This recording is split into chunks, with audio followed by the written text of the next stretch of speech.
wing ache.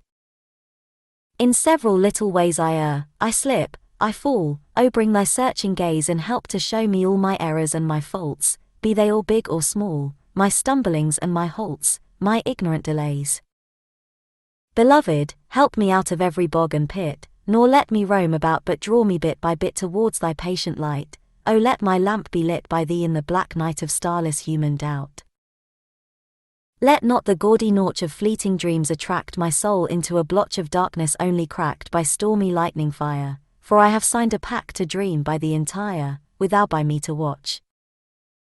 The lower nature still might struggle to rebel, to hunger for a thrill of passing dreams that dwell in earth's subconscious sleep. O make a citadel of all my life and keep thy vigil, holy will. I want to come to thee, so near and yet so far. There is a thirst in me whose quenching naught shall bar, as wide as all the sky, as lonely as a star that glimmereth on high, as mighty as the sea.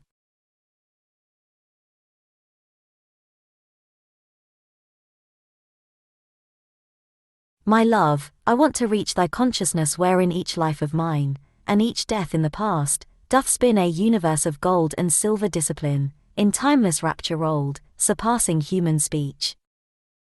I am already stormed by thee, O light of broad compassion. I have warmed to thee, and felt this clod of body pass to sight. To nothing less than God dost thou intend, my light, that I should be transformed.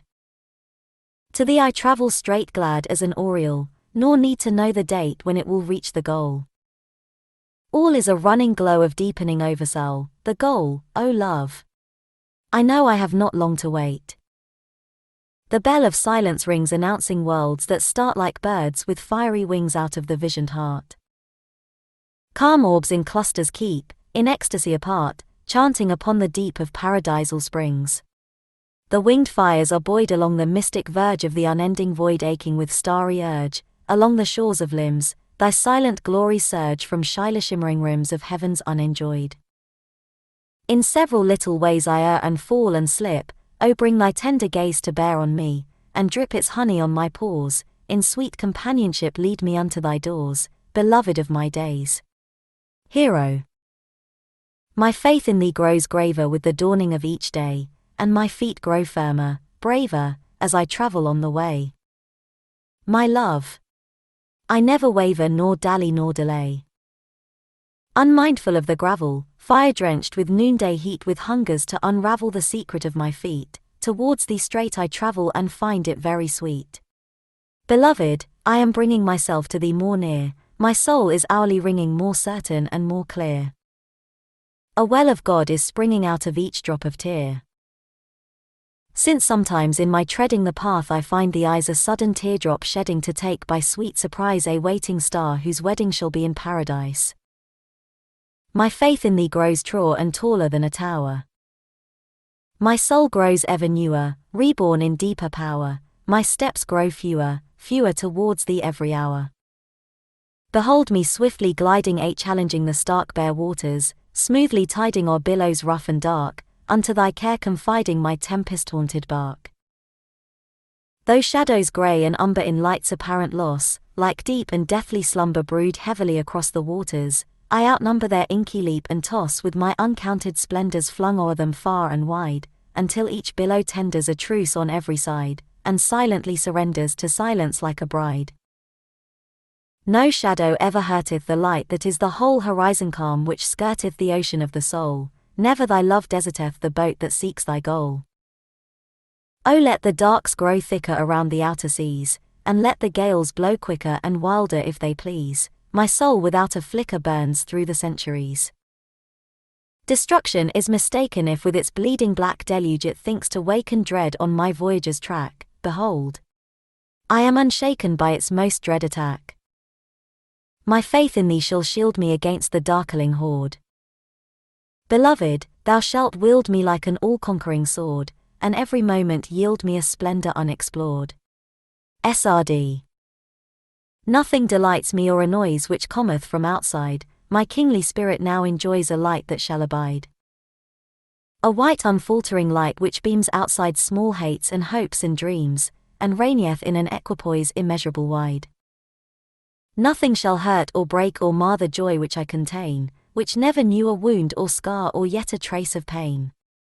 An independent joy that grows to greater fullness in repose, glowing like a virgin star on God's blue pearly plain. Amidst life's ocean, dark and rough, I float, a kindled buoy, no billow was yet strong enough my balance to destroy. An inner peace devoid of strife hath ever been my very life, eternally my spirit stuff hath been eternal joy. On nothing outward I depend, of that thou art aware. Neither relation, foe nor friend can my true meaning share. Since all the earth behind the veil of me, is but a sacred grail, and all the heavens from end to end are but my act of prayer. I am a giant self-suspense above all thee and me. My consciousness is but a sense of immortality. I am the timeless slowly hurled into this time-imposed world, a singular omnipotence outrayed to me and thee. I watch the herds of nights and days go by like drowsy sheep along the twilight-haunted ways of some untrodden deep. Behind them all I burn in peace which golden whitely stains their fleece, a spaceless, bare and awful blaze wherein they drop asleep. Of outer worlds I never ask support for my delight, fulfilling, as I do, my task by a sheer will of white. My real glory ever lurks behind my labors and my works, the world is but a gaudy mask which hides my depth and height. My ecstasy is all superb behind the little love of man and beast and bloom and herb, of water, tree and dove. My millionth reflex in a glass grows visible in things that pass, while naught that passes can disturb my truth which broods above. I am the secret law of laws who operate and fill the universe with sound and pause, color and shadow still, who make the magic play called mind for time's performance, while, behind its characters my light withdraws naked, without a thrill. And yet the shadow of my sight, itself a vision, holds divine and intimate delight while gazing on the golds, the changing silvers, blues and greens, bright privilege of shades and sheens, and its outgazing from my height fashions and breaks and molds. Nothing delights me or annoys which cometh from outside, nothing supports me or destroys the ecstasy I hide, for I am in all things, and yet above them all, unknown, unmet by aught which hath not drunk the poise of self, illumined wide. Exemption. Beloved, having tasted the bitter cup of earth I come to thee, a lover of heaven, and discover that naught was ever wasted that I had done since birth, so fully having tasted the bitter cup of earth. The magic cup of pleasure pain flooded to the brim, 4 years I drained cup after strange cup of tears and laughter, and now I come to measure the golden wine of him, who drank the cup of pleasure pain flooded to the brim. Through anguish and disaster arrives this lonely soul, along the way I scattered my life which hardly mattered. But now I am a master of happy self-control. Through anguish and disaster arrives my lonely soul. How often torn and tortured, yea, at the very root, my life, which growing duller, each day was losing color. But now it is an orchard of ripe and silent fruit, the life which once was tortured and wounded at the root. Only thy love could pardon old ways that might have placed my soul beyond redemption without its great exemption. Behold, a budded garden where once there was a waste. Only thy love could pardon thy love so wondrous chaste. The past has been a very desert of suffering where all was dull and dreary and all was bare and weary, but now I am as merry as any bird in spring. The past had been a very desert of suffering. Yet was I no exception to life, nor something strange, since dark is mortal living until thy great forgiving, and thy divine reception works the miraculous change. Lo, I was no exception to life, nor something strange. For life is full of rancour, falsehood and greed and guile, while it is lived without thee where mortals mock and flout thee, yea, and a poison canker dwells in each human smile, for life is full of rancour and bitterness and guile. In what a subtle manner the devil sets the snare to draw and to inveigle the soul's time-shadowed eagle, making each life a banner for hostile powers to bear. In what a subtle manner the devil sets his snare. With what a gaudy glamour time in the world goes by. How sorrowfully hollow the life which mortals follow, in love with clash and clamour, in love with moan and cry, with what a gaudy glamour time in the world goes by. The soul goes wildly reeling, how like a drunken thing. How like a bird forgetting that days are swiftly setting, wounded, yet scarcely feeling the wound upon its wing. The soul goes wildly reeling, how like a drunken thing. We choose the dark, exulting in coloured dreams of dust, when once thy love hath won us and calmly rebegun us. Say, is it not insulting to thee and to thy trust, this treacherous exulting in coloured dreams of dust? Lo, thou hast opened thy portal of splendours crystalline, and he who fain would enter must dwell at the heart's centre, and who would grow immortal must be entirely thine. Lo, thou hast opened the portal of splendours crystalline. On earth the shadows revel, thy glory shines above. Who wants the light must surely hold on to it securely. One cannot serve the devil and yet demand thy love. On earth the shadows revel, thy glory shines above. When once the word is spoken, and once the vow is made, it must be kept and treasured and by a lifetime measured, for once that vow is broken thy promise is delayed, and once the word is spoken thy laws must be obeyed. Beloved, I have taken an oath to be thine own. Oh, let me be one living expression of thy giving, within me rouse and waken thy melodies alone. Beloved, I have taken an oath to be thine own. Nay, I will never hurt thee nor thy sweet light resist.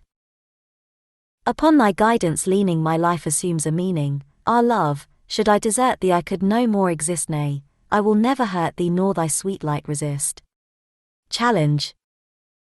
As the thunders of life grow louder and the rain glooms around grow graver, I find that my heart grows prouder and my journeying footfalls braver.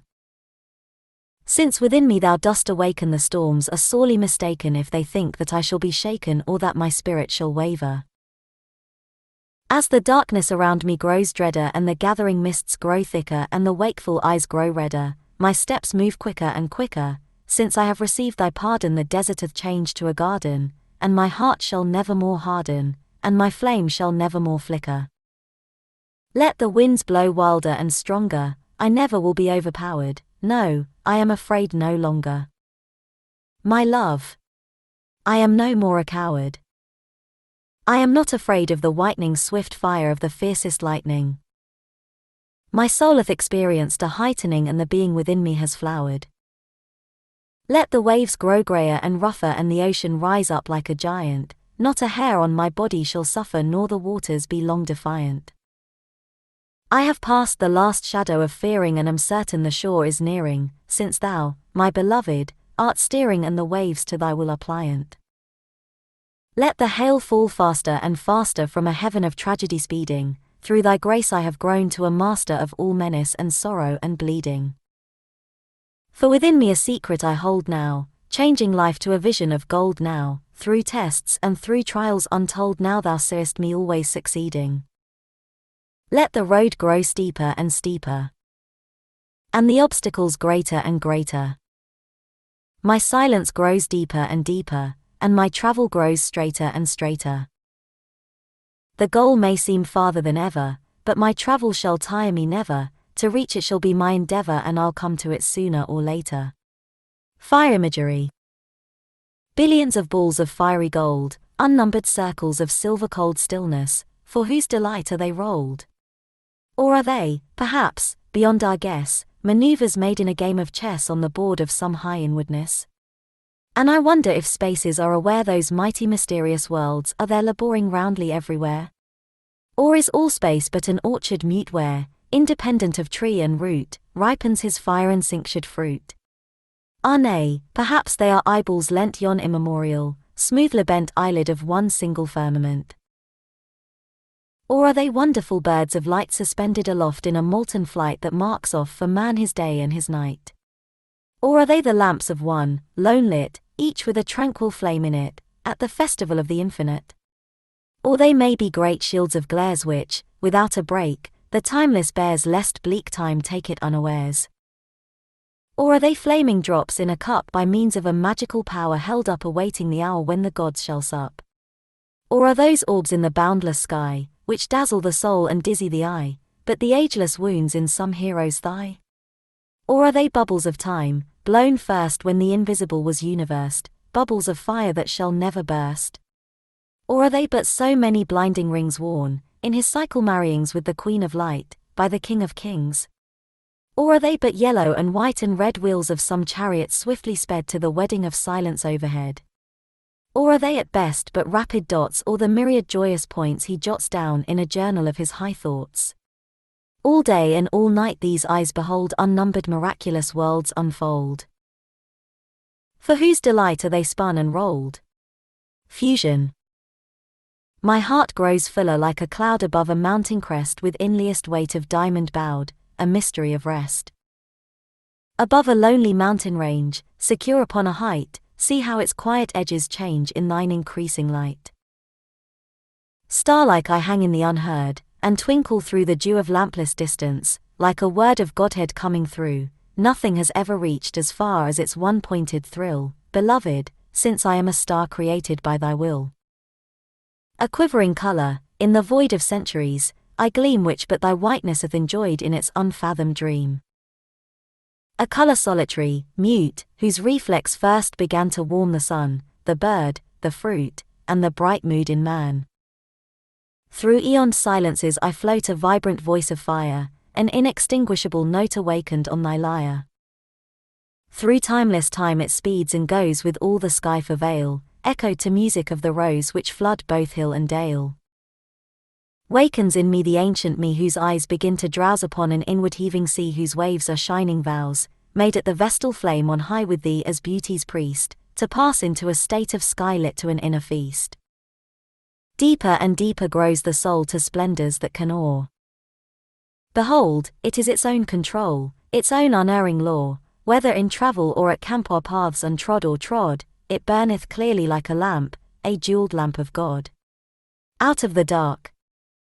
How rapidly my life has changed, how swiftly I have climbed a consciousness that is estranged from beauty, human-timed. That laughs today and dies tomorrow, leaving behind a trail of sorrow. All life, somehow, for me is now immortally arranged. There was a time I used to pray for many gifts from thee, but thou didst only take away even what I had, from me. Through bitter strife and dark denial, through broken life and deadly trial, didst lead my tread between the red of fire and ashes grey. And, through sheer weariness of grief, through constant glooms, I passed into a state of unbelief, light's pitiful outcast. The sky with all its jeweled blueness seemed to my soul a huge untrueness, and so I sought to drown my thought in sorry things and brief. I said, all things are wearisome, all things are fools of time. And heaven is, at best, a dumb summit we dare not climb. And there is no design or reason in cloud or wood or changing season, all these were meant as accident, they come and go and come.